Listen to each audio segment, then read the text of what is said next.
You're telling me you're 100% certain that CBS News Corporation, National, staged a fake event. They faked the news, they faked the reality, and broadcasted that to all of their audience last Friday on CBS This Morning.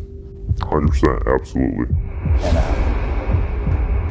apparently, the news crew wanted more people in the line because they knew it was scheduled. Well, we knew they were coming. We had no clue that we were going to have to, like, do fake patients. Gotcha. And did she tell you guys, like, hey, you're not actually getting tested? Yeah. Okay. Yeah, she did. Well, just to make it look busy for the news because they were right there watching. Gotcha. That's crazy. Well, I didn't see you guys do the swab at all. I just saw you talking with them. And then I was talking with the other girl. There were a couple of real patients, which made it worse. They probably just wanted it to look busy. It's my guess. I'm James O'Keefe, standing outside CBS News corporate headquarters in Midtown Manhattan in New York City. An insider has come to us from a Grand Rapids medical center, and they claim that CBS News created a fake COVID testing line, taking away doctors and medical personnel away from treating patients just to create a fake staged event for CBS News and their national morning show. This is an explosive story involving an insider who recorded things from his colleagues. Check this out.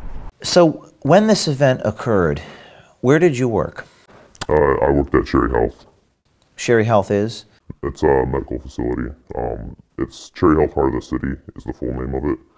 And when I came into work that day, the news crew was there. I was kind of asking around what happened, and they were just letting me know that there's news there for the testing. What did you see happen that that you're claiming is fake news about this? Well, when I was over there and the line was coming through, a lot of them were just kind of driving up and not really getting tested at all.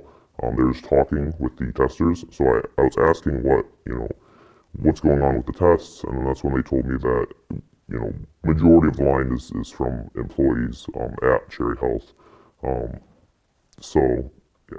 The people in the line were not people being tested, but they were employees pretending to be patients? Correct, yep. Why would they do that?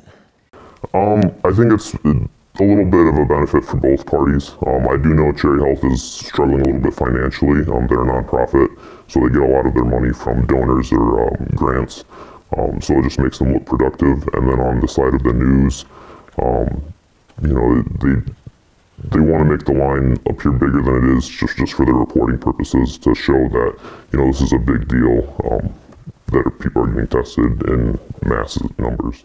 So we do have enough testing kits, but we're really short on gowns. We're also short on N95 masks. We cannot expand further without any additional personal protective equipment. They also can't expand testing because of recent staffing cuts. Cherry Health has laid off about 25% of our staff. Wow. And at a time like this. Exactly. The governor says she may further open the economy region by region if the data shows it's safe. Now, putting Michigan back to work won't make up for the roughly $3 billion the state estimates it'll lose because of the pandemic. It always seems to go back to the testing. Thank you very much. That was Adriana Diaz reporting. So they were almost staging a fake news event. Is that what you're telling me? Correct. Yes. Now, the segment aired on CBS News This Morning with host Gayle King, a nationally distributed broadcast seen by millions of people every morning. King says it's just one of many on COVID testing. Only 6 states have reported more cases than Michigan, but fewer than 2% of its people have been tested for the virus. In our series on the state of coronavirus testing, Adriana Diaz shows how Michigan is trying to improve a system that has failed some of its people. But the governor says testing, above all else, will help determine when to fully reopen.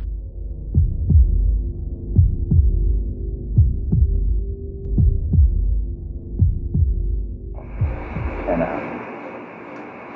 apparently, the news crew wanted more people in the line because they knew it was scheduled. So when did you find out on Monday that it wasn't real people, or not real people, but that it was employees? That long ass line that we had. Yeah. And then when I went to go grab the bag with the test tube in it, that's when they told me, and I was like, figures, because we see the schedule ahead. Oh, so no one told you like in advance? It was just kind of like, happened, like right there. You were just like, why is this line so long?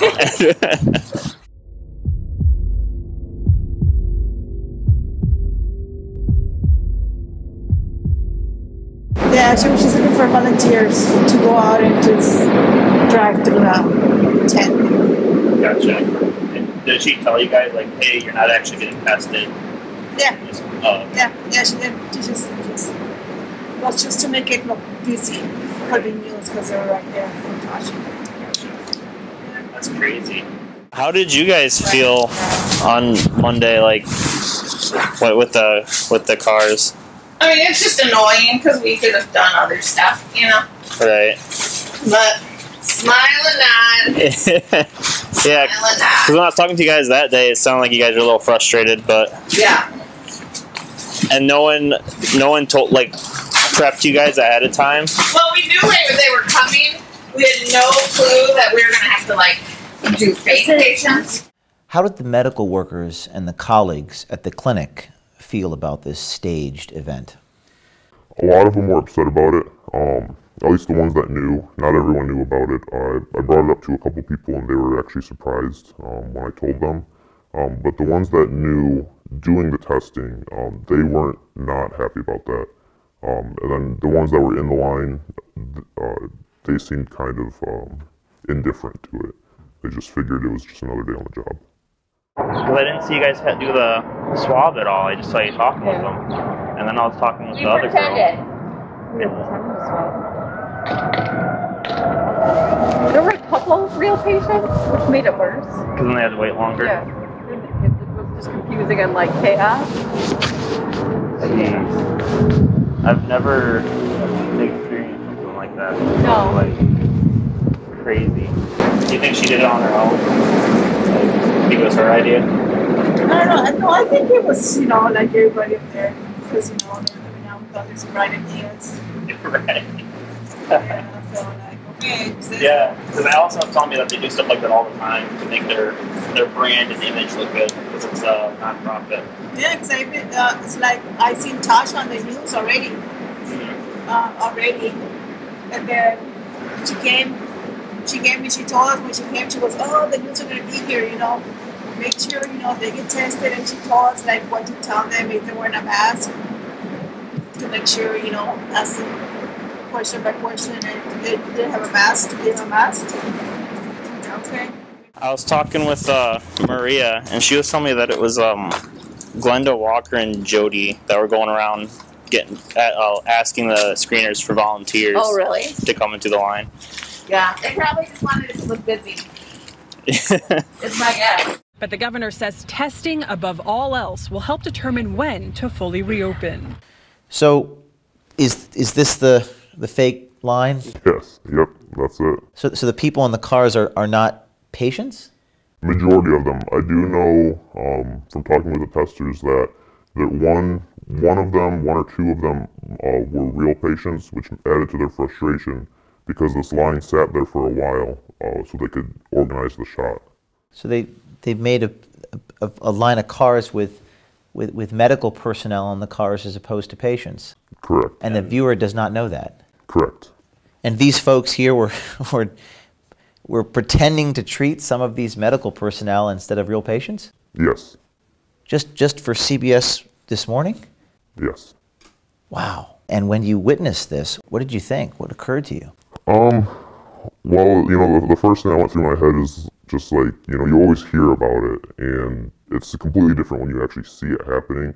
I kind of felt a pit in my stomach a little bit. I was a little bit disgusted with everything going on. So I just, a lot was going through my head, and when I got off work, you guys were the first people I called to tell you about it. How did you know to call us or Project Veritas? So I've watched a couple of your videos in the past. Some YouTubers that I follow have name dropped the Project Veritas before. So I checked you guys out, and then I just thought, you know, there's got to be a way to report to you guys. So I went to the website, and it was pretty easy to follow because I saw that there was the, I think it said submit a tip. So I just went on that, and I figured the easiest way would just be to call and leave a voicemail. What would you say to someone else out there who is at a clinic or a lab or a hospital or even at a network who sees something similar to what you've seen? I'd say, you know, I understand that you'd be worried about losing your job, but like I said, it's all about holding people accountable, and you know, you shouldn't be afraid to come out and say what's happening. You shouldn't be afraid to say the truth, because in the end, you know, truth always wins. Gayle King is a veteran journalist at CBS News with over 40 years of experience under her belt. We'd like to hear from Gayle King about what her reaction is to this fake and staged COVID testing line that aired on CBS News Morning Show last Friday, May 1st, in front of millions of people. We'd like to hear from King and Adriana Diaz to see what they have to say for themselves. Did they know about the fake staged COVID testing line? Again, in a time of crisis, we have to be able to trust these institutions. Who is going to hold them accountable? They have no self-policing mechanism. Besides, these brave Project Veritas insiders.